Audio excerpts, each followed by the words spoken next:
taraftan Veysi abi konuşunca bir taraftan da son dakika gelişmelerine bakıyordum. İran'ı şu saatte de vuruyor. İsrail ve Amerika Birleşik Devletleri savaş ikinci gününde, işte neredeyse ikinci günü de tamamlamış olacağız. Murat, şimdi bu savaş hem Orta Doğu'yu hem dünyayı nasıl etkiledi, nasıl etkileyecek bundan sonrası için ve Avrupa ülkeleri, yani daha çok İngiltere, Almanya ve Fransa'nın pozisyonu merak ediliyordu. Biraz da netleşti aslında. Bir adım geride dursalar da pozisyonları netleşmiş durumda. Bundan sonrası için İran'la ilgili nasıl bir yol izleyecekler? Öncelikle şunun altını çizmek gerekiyor sevgili Erdal. Bütün eleştirilere rağmen, yani Molla rejimi hakkındaki bizim temel eleştirilerimiz çok açık, çok belli. Ve Molla rejiminin yıkılmasının ardından kimsenin gözyaşı dökmeyeceği de belli. Ben bunu geçenlerde yaptığımız programda da söylemiştim. Ancak şunu da vurgulamak gerekiyor.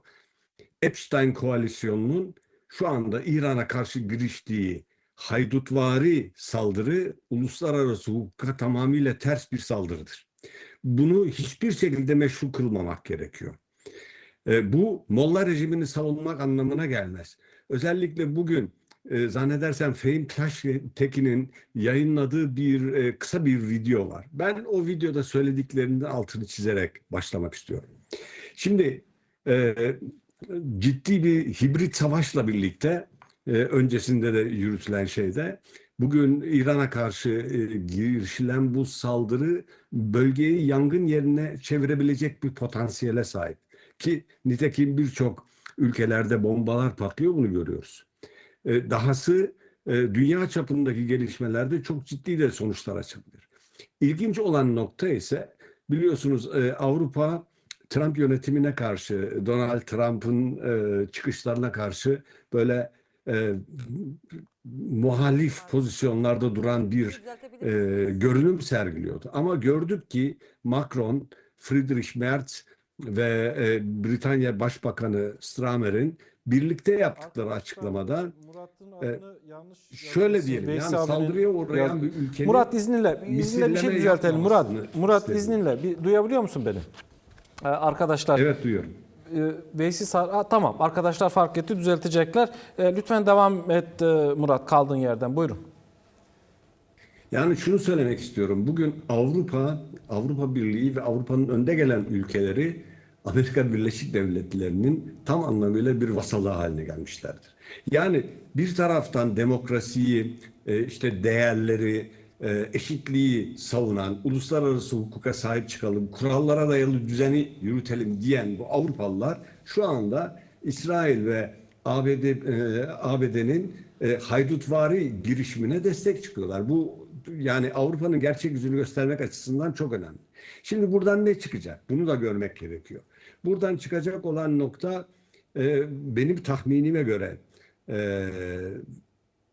İran'da ciddi bir rejim değişikliğini ben açıkçası görmüyorum.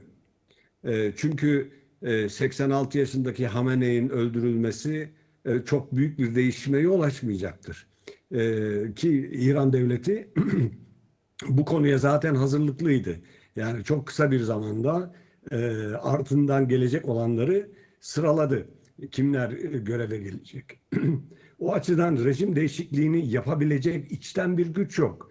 Yani İran'da en örgütlü güç Kürtler, açık söylemek gerekirse. Ancak Kürtlerin İran'daki değişimi hızlandırabilecek bir pozisyonları yok. Yani çoğunluklara baktığımızda, toplumsal çoğunluklara baktığımızda Farsi ve Azeri çoğunluk Şii yanlısı çizgideler.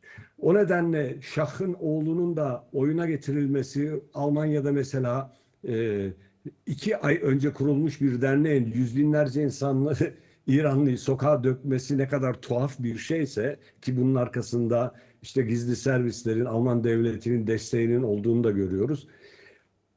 İran'da Şah'ın oğlunun veya başka bir liberal politikacının da iktidara gelmesi şu an için söz konusu değil. Bu neyi gösteriyor? Bu muhtemelen İran'ın savaşı biraz daha sürdürmek istemesi ve bu şekilde Amerika Birleşik Devletleri yönetimi üzerinde işte Amerikan askerlerinin öldürülmesi veyahut bir geminin vurulması gibi olası bir şey üzerinden veyahut Hürmüz Boğazı'ndan geçemeyen tankerler, Süveyş kanalına geçiş yolunda Husilerin Yemen'den orayı engellemesi, ortaya çıkacak iktisadi sorunlar, kriz ve petrol fiyatlarının artışıyla savaşı müzakereyle bitirmeye çalışmak gibi bir çizgi izleyeceklerdir diye düşünüyorum. Ancak bu çok uzun vadeli bir şey değil, çözüm değil. Bana kalırsa Orta Doğu çok ciddi çatışmalara gebe. Çünkü Afganistan'dan yapılan açıklamayı duyduk. Yani Afganistan da İsrail'i desteklediğini açıkladı. Yarın öbürsü gün Afganistan-İran sınırında farklı çatışmalar söz konusu olabilir. Yani savaşın Veysi Sarı Sözen'in de ilan edilmemiş 3. Dünya Savaşı'nın çok farklı yerlerde vekil savaşlarıyla devam etmesi söz konusu ki bu bölgedeki ve açık söylemek gerekirse dünyadaki halkların, çalışan sınıfların lehine olan bir gelişme değil. Bununla birlikte Avrupa'daki militarizmin de daha da kökleşeceğini öngörebiliriz diye düşünüyorum. Ben şunu ekleyeyim Buyurun. hemen. Şimdi İran'a yönelik savaşın daha önceden işte beklenen bir savaştı. Hatta daha öncesinde işte Suriye'deki rejimin devrilmesinden tutalım Hamas, Hizbullah'a dönük saldırılar. Yani her biri aslında bir Orta Doğu ile ilgili bir planın çerçevesindeydi ama aslında görünen o ki esas gidilen nokta aslında Çin'i bu konuda biraz daha sıkıştırma meselesi. Çünkü İran en güçlü kaynak oraya ticari olarak, ekonomik olarak pek çok yönüyle. Şimdi aslında bir önceki konuklarımız da söylediler. Yani şimdiye kadar Çin ve Rusya'dan henüz kınama dışında bir şey gelmedi. Ve devlet veya rejim değişikliği durumu. Çünkü o da tartışılıyor. Devlet mi değişikliğe uğrayacak, rejim mi değişikliğe uğrayacak yoksa hiçbiri mi gibi bir alternatifi de siz sunmuş oldunuz aslında. İkisi de olmayabilir şeklinde.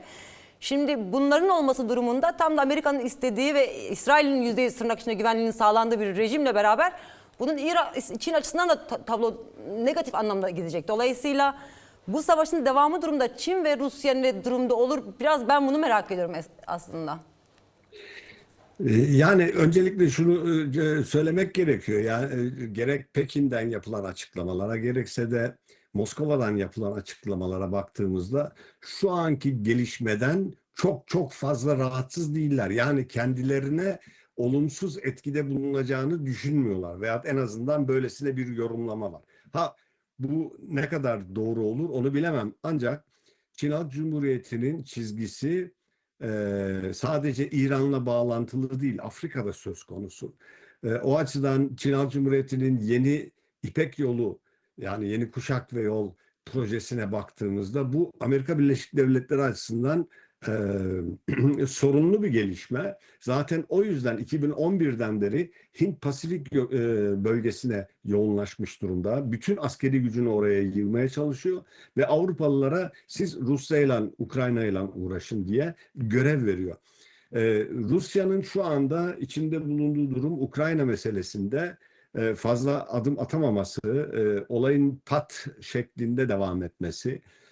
Tabii ki İran'a destek konusunda çok büyük desteğini yani İran'daki rejime çok büyük destek çıkarabileceklerini zannetmiyorum.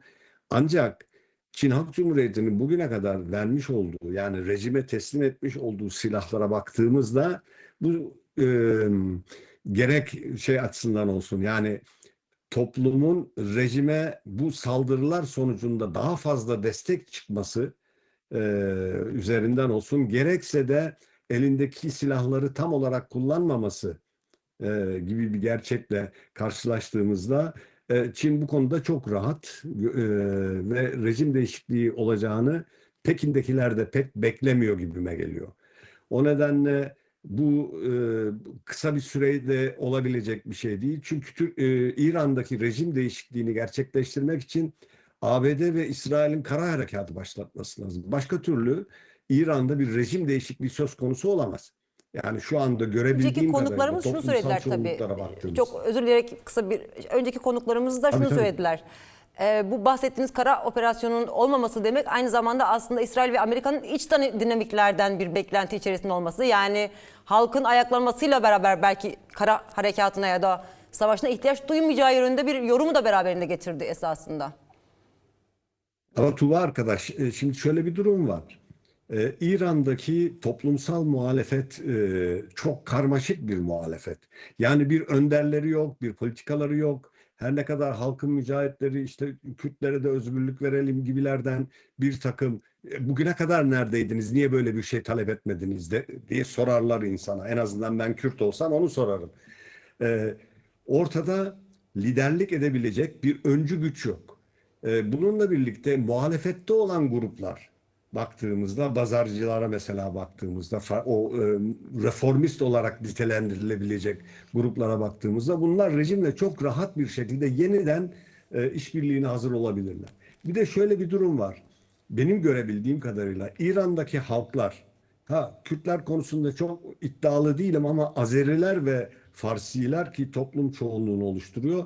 Şu anda ABD ve İsrail'in saldırısı noktasında tamam rejim biz değiştirirsek biz değiştiririz ama siz bu saldırıyı durdurun şeklinde rejime sahip çıkmış gibi bir görüntüleri var. O nedenle içeriden bir değişiklik öyle zannediyorum ki ne Washington'da ne Brüksel'de ne başka bir yerde pek beklenmiyor. İsrail de ABD'yi zorlayarak buna kalkıştı. Ama nedenli devam ettirebilirler? Ben tahminen önümüzdeki 1-2 hafta içerisinde bu savaşın sonuçlanacağını ve yeniden müzakerelere başlanacağını düşünüyorum. Gerçi müzakerelere kim güvenecek? Çünkü sen müzakere içerisindeyken ülkene saldırıldıysa İran bu işi yangın yerine çevirebilir. Gerçekten yangın yerine çevirebilir. Çünkü bölgedeki petrol sahalarına saldırması durumunda bütün dünyada ekonomik bir alt üst oluş söz konusu olabilir. Yani e, öyle tahmin ediyorum. Zannedersem okuyabildiğim kadarıyla çok iyi bilmiyorum. Uzmanlık alanım değil ama dünyadaki petrol üretiminin %20'si bölgede. Bu çok ciddi bir rakam. Ve bu da zaten zor durumda olan gelişmiş ülkeleri daha da zor duruma getirecek. Oradaki toplumsal rıza üretimini zorlaştıracak. Radikal gruplara, aşırı sağ gruplara daha fazla fırsat tanıyacak. Yani İran, Suriye değil, onu bir kere bilmek gerekiyor. Köklü bir devlet geleneği var. O nedenle kolay kolay rejim değişikliğine gidilebileceğini zannetmiyorum. Belki şöyle bir şey olabilir. Reformistlerin yani halka belli bir özgürlük tanıyalım, mümkün olduğu kadar işte uluslararası ilişkilerimizi geliştirelim, yeniden nükleer tesislerimizi kontrole açalım ki çoğunlukla açmışlardı. Bu gibi bazı adımlarla rejim içerisinde bir değişime gidebileceklerini ama bunun çok büyük bir değişim olacağını ben şahsen tahmin etmiyorum. Gerçi uzmanı değilim, İran uzmanı değilim. Anladım. O açıdan sadece Murat Çakır, görebildiklerimi söyleyeceğim. kapatmadan Ankara'nın pozisyonunu da yorumlamanı rica ediyorum. Diğer konuklarımız da tabii yorumladı ama senin de görüşünü merak ediyorum. Erdal'cığım, Ankara konusunda aslında Türkiye'deki yorumcular bunu yaparsa çok doğru olur. Ben dışarıdan, hariçten gazel atmış olurum ama öyle zannediyorum ki Türkiye açısından veya Türkiye'deki karar vericiler açısından İran'la herhangi bir şekilde sıcak bir savaşa girmek son derece tehlikeli sonuçları olan bir adım olacaktır. Ki bunu hiç zannetmiyorum. 1923'ten beri yani Türkiye Cumhuriyeti kurulduğundan beri Türkiye'deki karar vericilerin bir tarafta Rus kartı, diğer tarafta ise İran kartı vardı. Yani Türkiye'nin İran konusunda veya şöyle diyelim Türkiye'deki karar verici durumda olan hükümetin her ne kadar Arap ülkeleriyle ilişkileri iyi olsa dahi böylesine bir maceraya girebileceğini zannetmiyorum. Çünkü bunun sonuçları çok ağır olur. Kaldı ki zaten çözülmemiş, kangren olmuş bir Kürt sorunuyla boğuşan bir ülkede, ekonomisi zayıflamış olan bir ülkede böylesine bir adımın atılması intihar olur diye düşünüyorum.